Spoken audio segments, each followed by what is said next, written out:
Well, I could have done this downstairs where I usually do it, or even in front of my Christmas tree.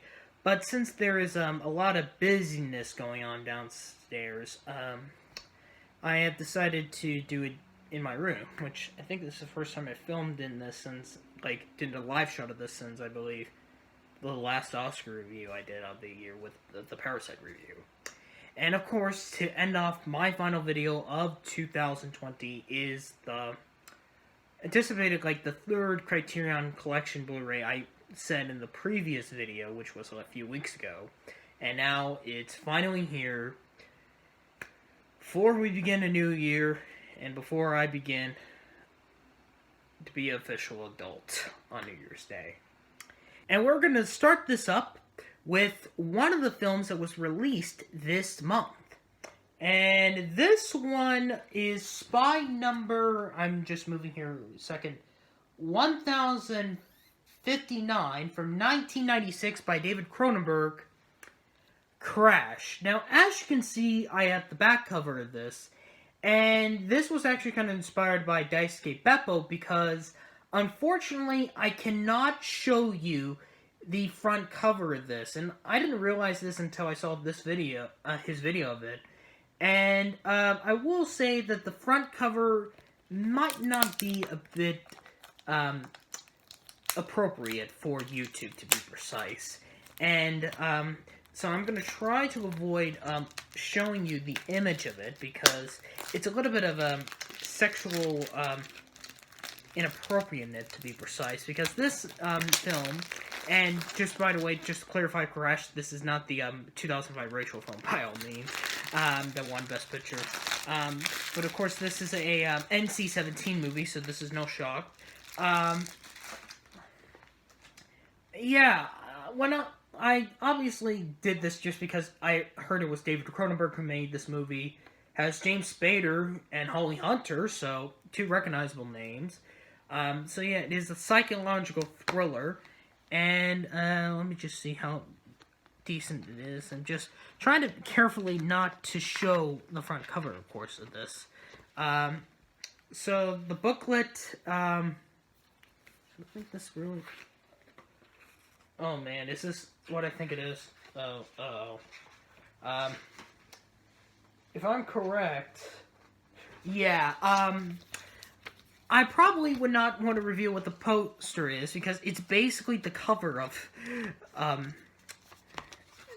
so yeah, I have to be kind of careful with this. I know there's probably, an essay in this, but keep in mind, you have to be very careful with this. But anyways, my thoughts on the movie, actually, I actually really did enjoy it. It's not because of its NC-17 rating or anything like that. It's the unique, I don't know how it was so unique. I know it's a bit controversial when it came out, and it's somehow based on an English novel by J.G. Ballard. And, yeah, of course, stars him as Deborah Kara Uniger, if I'm correct. I don't know how to pronounce that name. But, hey. Yeah.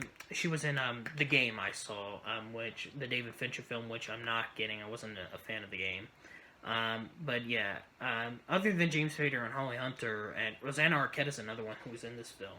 So I can't really go much into it because this is not an appropriate movie for anybody, and this is not surprising that I have another NC-17 movie in the collection. So yeah, I'll have to look at the poster myself, but I just cannot show you this. So any future Blu-ray video, if I do like a full Blu-ray collection, when I go to the section of Criterion Collection, I have to make sure not to show the front cover, and either just keep it on, like, just, like, kind of just, like, just show, like, the side here, or, just have it shown this way. But, so yeah, so this, I cannot show you to you, as I said, so, but definitely a good movie. Okay, for the next ones, I will definitely show you the covers of these. And this actually came out last month, and this is spy number 1057. And this is from a familiar director I had talked about in one of the previous episodes, from Jim Jermusk, Ghost Dog, The Way of the Samurai. Yep, so I have, of course, aforementioned, I have Night on Earth on the collection. And now, I have Ghost Dog, which was one of the new releases from the Criterion Collection. The stars Forrest Whitaker. And it's basically him being like this, this ghost samurai. And it's basically him and, like, dealing with some, like, the mafia, like, some sort of mafia group. And, okay, I was not expecting the Blu-ray to be that loose, but, so yeah, so I actually really did enjoy this one. This was, I believe, this was my first one I saw before, Night on Earth, because I purchased Night on Earth in October, and this was announced in November, for the November release, so, and it's usually 3 months. So it was probably back in August when it was August, no, wait. Yeah, so it was it was back in August when this was announced, so, so yeah, we got the booklet here, so I want to know what this is. Is this, like, I haven't seen the movie in a while, but I really did enjoy, like, especially the action scene. Oh, okay, then. These are, like, if I'm correct, like, messages or something like that. Wow. I'm kind of doing, like, an accordion thing right here. But, so, yeah, so you get a little bonus here. Yeah, it's, like, only he's the recognizable, face in this entire movie. Like, I see, like, oh yeah, Gary Farmer, who was in, I believe, I forgot, like, Gary Farmer, he was in, Dead Man, the other Jim Jarmusch's movie, which I won't get. He makes a cameo in this film, so, yeah, I really love, like, the backgrounds of the pigeons things, I love the blueness of this, and, yeah, so, if you want to actually see, a unique, film of a different, like, a man that actually is kind of like this, like, the samurai, in a modern way, or something like that, in the U.S., definitely a very sneaky movie, but I really do enjoy this film. Alright, so now we're into probably, if not, which was one of the most highly anticipated releases from the Criterion Collection. And this is spy number 1058. So basically, the spy number after Ghost Dog. And this is, of course, Martin Scorsese's Netflix film, The Irishman. So, I kind of opened this a little bit earlier just so I don't have to struggle with this. But, yep. The third Netflix film to be released on the Criterion Collection. I have Roma and Marriage Story, of course, and now The Irishman joins in the ranks. So, I did, of course, watch this specifically because I am an Oscar person that does watch it, and so yeah, I wasn't a fan of Martin Scorsese's Silence, which was my first Scorsese film I legit kind of watched. I didn't remember watching Hugo, but I barely remember it. I heard Champagne Houses. So, yeah. Oh, yeah, that's right. It comes with the 2-disc Blu-ray. I forgot about this. So, yeah, that's going to be a lot.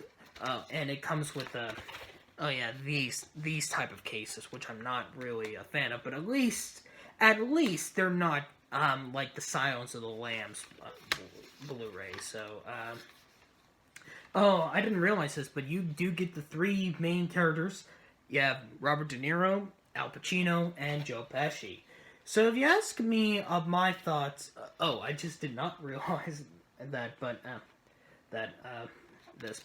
at least it's more appropriate than, what it is, but, so, of course, The Irishman, I actually did enjoy this.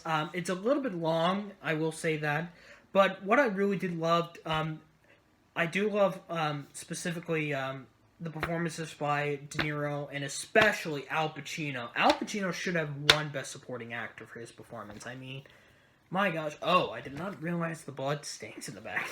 This is why this is a mafia movie, so it's not surprising, but I really should have not been. But, um, yeah, I do think this film had way too many nominations. I didn't think it made sense for, like, costume design, production design, cinematography. Editing, I can understand, like, Thelma Schoonmaker. And very ironically, when I did the Parasite review, I think this should have won film editing. But I think that kind of changed now. I would prefer Jojo Rabbit should have won film editing, but this would have been number 2 now. But Pacino still should have won this. I wouldn't consider this like film like one of the best I've seen, and I know he has another Netflix movie, his Bob Dylan documentary, which I will be getting, by the way, when it comes out next month. And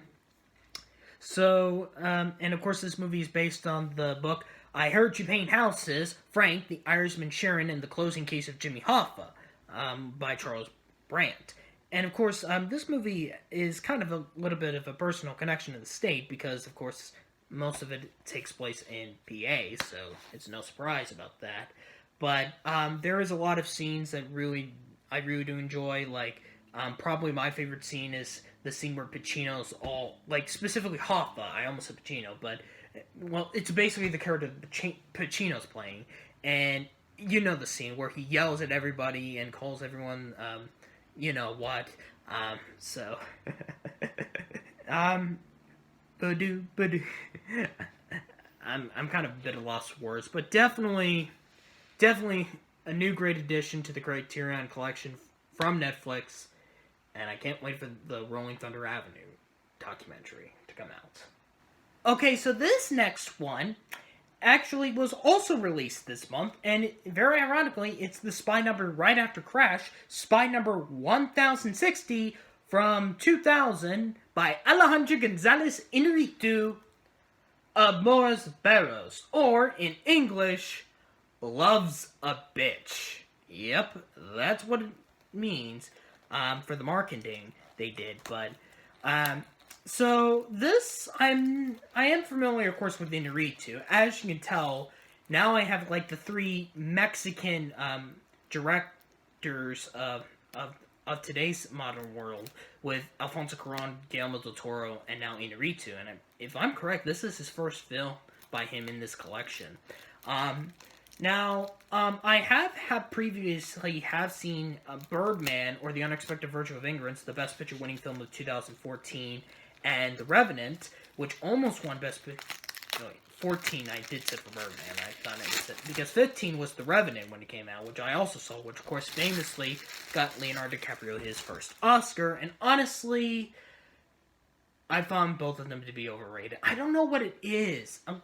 It's been a while since I have seen Birdman. It's been years, but I don't have that memory when it comes to that, because when I watch it, it's like, this won Best Picture, and The Revenant, I'm kind of glad it won Best Picture, didn't win Best Picture, but I will say it's better than Spotlight. I will say that to me, because that's another overrated film in my books, even though it is on a serious subject. But when it came to this, I was a bit of shocked that it was like setting in different stories, and Gal Garcia Bernal is the only recognizable name you will see in this movie.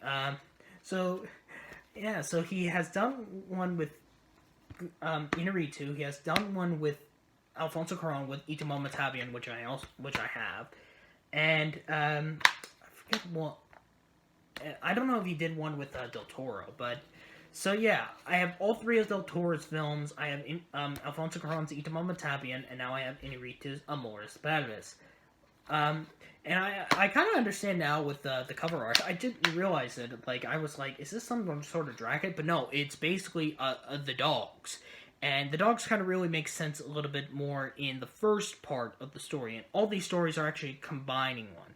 And this actually did got nominated for Best Foreign Language Film, which was called that at the time, but now it's Best International Feature, which I don't think is no surprise, because I believe the film won that was Crouching Tiger, Hidden Dragon, so that's no shock. But I do think this is definitely a great film, even though I've not seen Crouching Tiger, Hidden Dragon. I know that's a bad thing to say, but I'm finally glad at least I get to like a movie by Inarritu.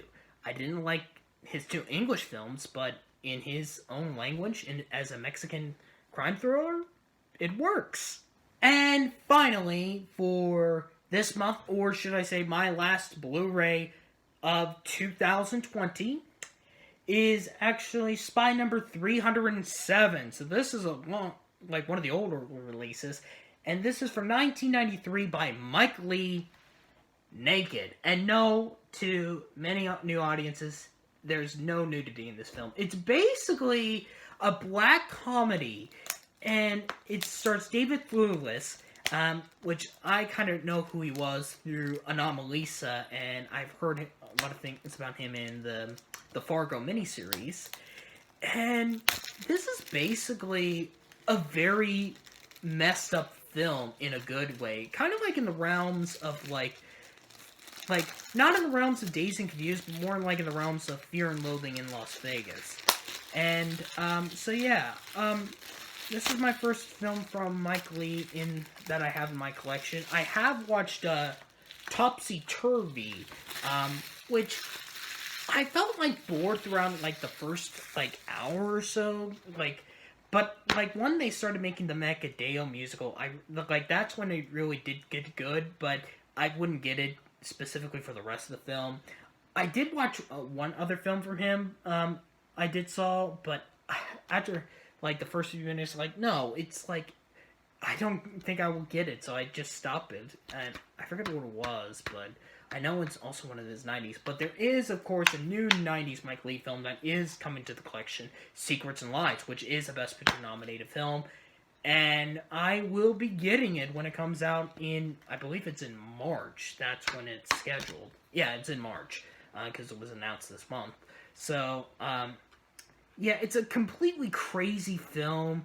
It's, so weird, and it's just, so undeniable. Yeah, so, yeah, not a lot of any recognizable faces other than David Thewlis is in the movie. Yeah, basically there's really nothing as you can tell on this cover. Life is Sweet, that's what the film was. I was kind of looking it up. So, yeah, I was watching the first few minutes of Life is Sweet, and I was like, no. I was like, this is, it would be too messed up for me to watch. So, even though that's kind of cheating, not fully watching the entire movie, but, it was probably not going to be a movie I was going to enjoy. But this, on the other hand, is so crazy that I did enjoy it. So... Yeah, I don't know. I forget what scene. I don't know if this is connected to the scene, but I kind of don't know. But it is a very crazy and weird movie. Yeah, there's even this weird dude that comes around these characters' house for some other reason, a kind of a creep. And with that being said, that kind of ends not also my Blu-ray collection video my Criterion Collection Blu-ray video of the year, but also the last video of 2020. So, with that being said, I know this is a few days late, but I hope you guys had a great Christmas, and hope you guys have a happy new year, and I'll see you in 2021.